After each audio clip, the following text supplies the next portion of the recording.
எண்ணெய் போட்டிருக்காங்க ஃப்ரெண்ட்ஸ். எண்ணெய், கடுகு போட்டிருக்காங்க.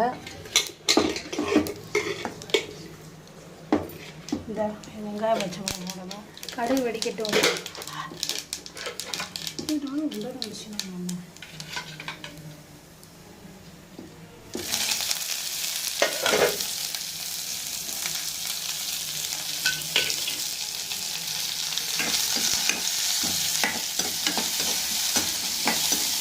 ஆயில் எங்கள் பாப்பா ரொம்ப போட விடாது, அதனால் அளவாக போட்டுருக்கேன்.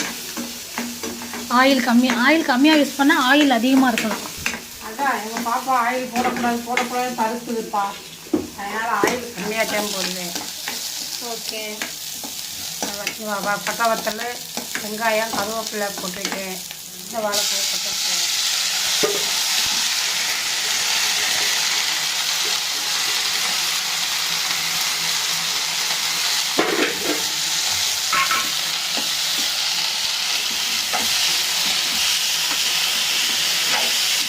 வாழைப்பூ முன்னாடியே அவிச்சு எடுத்து வச்சுக்கணும்.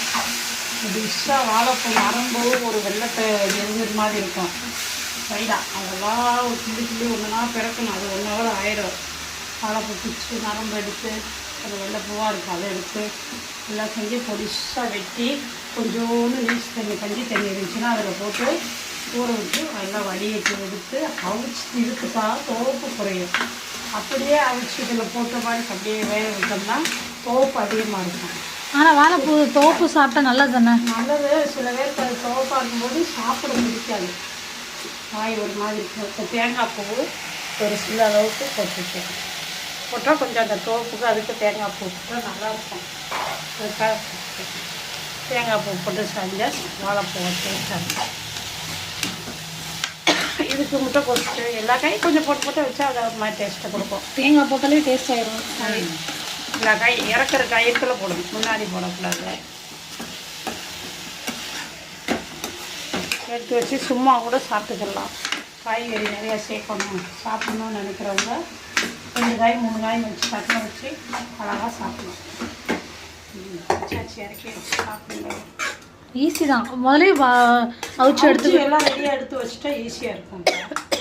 சரி, ஓகே ஃப்ரெண்ட்ஸ். வாழைப்பூ பொரியல் ரெடி ஆயிடுச்சு. பாருங்கள், உங்கள் வீட்டில் எப்படி செய்வீங்கன்னு பாருங்கள். எங்கள் வீட்டில் இப்படி தான் வாழைப்பூ பொரியல் செய்வோம். சாப்பிட்டு பாருங்கள். வேறு மாதிரி பாசி பருப்பு போட்டு வச்சா வேறு மாதிரி இருக்கும். பருப்பு